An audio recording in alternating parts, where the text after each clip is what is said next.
Krystal, what are you taking a look at? Well, guys, the fallout continues over what could be the largest public corruption scandal in history. Now, as you will recall, various politically connected individuals in the state of Mississippi, including former NFL star Brett Favre, are accused of stealing a combined total of some $70 to $90 million that was intended for needy welfare recipients. Now, the brazen details of the scandal are truly shocking. Favre alone is said to have pocketed $1 million in speaking fees for talks he never gave, and was working with a politically connected charity to have a multi-million-dollar volleyball stadium for his daughter financed out of those welfare funds. Now, Favre denies wrongdoing. He says he didn't have any idea where this money was coming from. I put that disclaimer up top because I don't want to get sued. And apparently Favre is in a litigious mood. He is now suing 2 commentators who opined on the matter, and even the Mississippi State Auditor, I guess for daring to uncover Favre's alleged fraud. So here are the details. Favre has filed defamation lawsuits against sports commentator Shannon Sharpe and Pat McAfee, along with state auditor Shad White. Apparently, he's upset with Shannon Sharpe for saying that Favre was a, quote, sorry mofo to steal from the lowest of the low, and that Favre, quote, stole money from people that really needed that money. Now, Favre is also upset with McAfee for calling him a, quote, thief, and for saying Favre was, quote, stealing from poor people in Mississippi.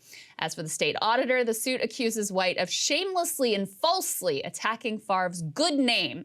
Now, perhaps, if you don't want to have your good name attacked, don't try to pilfer welfare funds to build your daughter a stadium. Allegedly. There are, though, other reasons why Favre's good name may have already been sullied as well, but I digress from that. For his part, Pat McAfee doesn't seem particularly fazed by the legal threats here, and I'm no legal analyst, but probably has good reason to feel fairly confident. It's hard to imagine that McAfee's commentary on publicly reported events about a very high-profile person are going to meet the high legal bar for defamation. Here in part was McAfee's mocking response.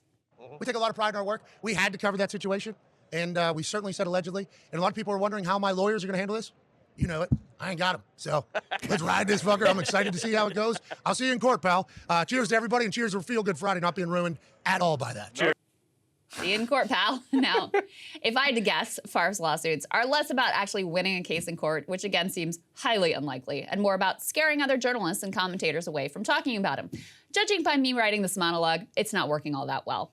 But there is, if anything, even more fallout in the political world, which is larger than the sports world. As you're probably aware, Mississippi is a red state. Democrat hasn't even come close to winning for governor there since Republican Haley Barbour took the office in 2004. Now, when you think of competitive swing states, it's not exactly what comes to mind. But this scandal could be turning politics in Mississippi upside down, because the current governor, Ryan Grimm lookalike Republican Tate Reeves, is deeply connected both to the scandal itself and to an apparent cover-up. And he happens to be up for re-election this very year. So far, that re-elect is off to a pretty rocky start. Bombshell new poll by Tulchin Research actually has the Republican incumbent Reeves down 4 points to the Democratic nominee, Brandon Presley. Reeves' approval rating has tanked in connection with this scandal, and voters by an overwhelming 2-to-1 margin have a dim view of his handling of it. It's no wonder they're disgusted, because Reeves is deeply implicated in not only the scandal, but again, a purported cover-up. First of all, Reeves is part of the same political machine as the previous governor, Phil Bryant, under whom this multi-million-dollar welfare scandal all unfolded. In fact, Reeves was not just a civilian bystander to the whole corrupt affair. He was lieutenant governor at the time and had himself benefited from the political patronage of one of the main accused wrongdoers in this whole scheme. Second of all, Reeves' own personal trainer is alleged to have received $1.3 million in payments out of the welfare money. And lo and behold, text messages strongly suggest that Tate Reeves himself directed those payments. Reporting from Mississippi Today reveals that the alleged scheme to provide the money to the trainer was described as, quote, the lieutenant governor's fitness issue, again, the lieutenant governor being Tate Reeves. But what has most infuriated the Mississippi public is what appears to be a cover-up. Reeves fired a lawyer who was working to recoup the stolen welfare funds after that lawyer issued subpoenas, which could have proved politically damaging to the former governor or to Tate Reeves himself. That subpoena asked for documents from the University of Southern Mississippi's Athletic Foundation, and the board of that foundation just happens to be chock full of Tate Reeves supporters and Tate Reeves donors. Reeves fired that lawyer mere days after the subpoena was issued. This corruption scandal is not just some side issue in the campaign either. It's blown up into one of the top issues in this campaign in the whole state, and understandably so. Voters are rightly disgusted with a political class that used money intended for the state's neediest to instead pad their own lavish lifestyles and reward their political cronies.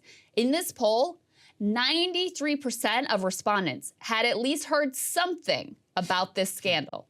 Now, I don't know much about the Democrat Brandon Presley. He seems like a decent candidate for the state. He was state utility regulator. He blocked rate increases, benefited consumers there. He's born and raised in a small town in Mississippi, pro-life and pro-gun for what it's worth. He apparently is Elvis's cousin, Presley, you see.